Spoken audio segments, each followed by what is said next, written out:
Good day everyone, and welcome to today's sessions. Type 2 diabetes mellitus, no longer just at the onset. We are from Group 8 Biotrainers team. Thank you for taking time out and being here today. In our daily life, we eat because we are hungry. But do you know how the foods end up to be? As you eat, the food travels down from your esophagus to your stomach. The food is then broken down into tiny pieces. During that process, glucose is released. Glucose is a simple form of sugar you get from the food you eat, and your body uses it for energy. It goes into your intestine where the glucose is absorbed. From there, it passes into your bloodstream. Once it is in the blood, insulin helps the glucose to get into your cells. Pancreas, a gland behind the stomach, produces a hormone called insulin. It allows our body to utilize glucose for energy.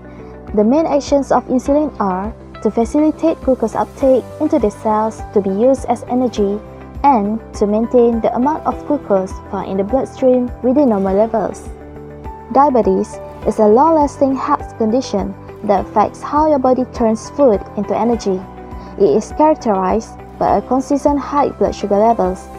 There are two main types of diabetes, which is type 1 diabetes and type 2 diabetes. Type 1 diabetes is also known as insulin-dependent diabetes.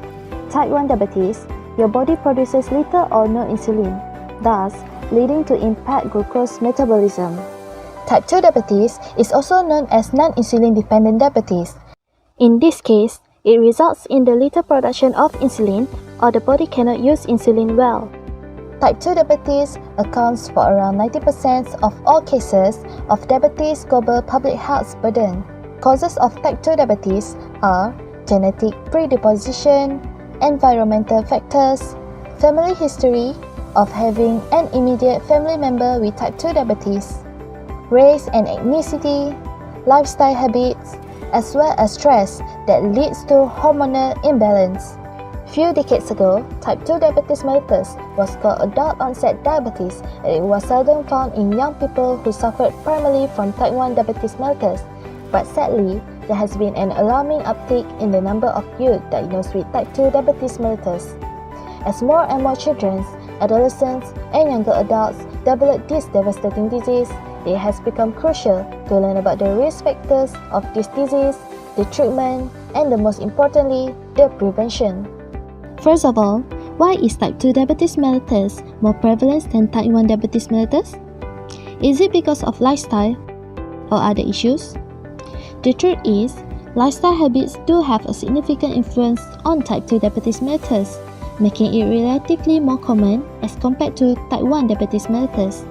One of the main factors that causes the increasing prevalence of type 2 diabetes mellitus is the consumption of junk food and sugary drinks. The emergence of fast food restaurants such as McDonald's, KFC, and Domino's Pizza offer a variety of food with high fat, sugar, salts, and carbohydrates.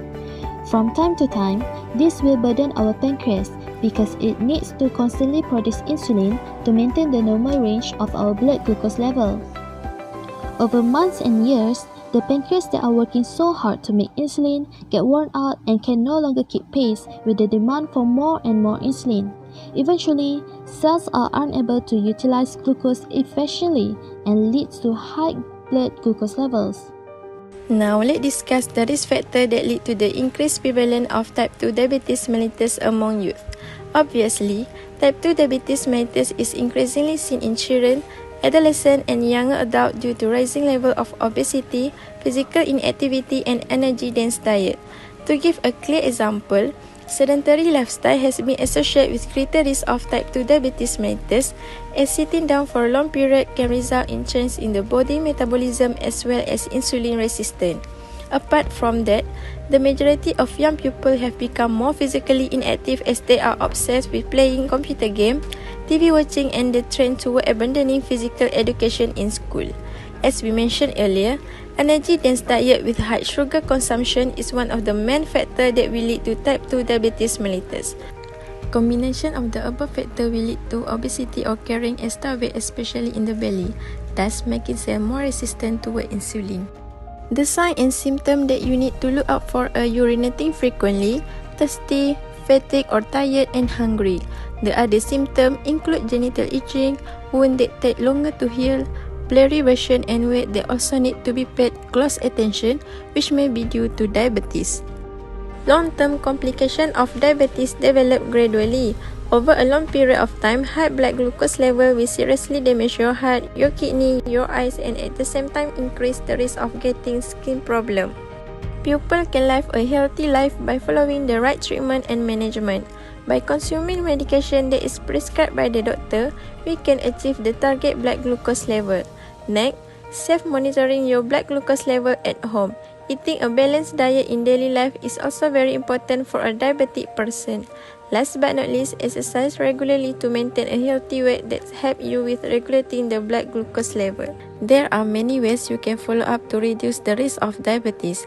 Firstly, a normal or pre-diabetes person can prevent the risk of diabetes simply by substituting sedentary behavior with either standing or doing light intensity physical activity that can be as simple as standing up from your desk or walking around for a few minutes every hour.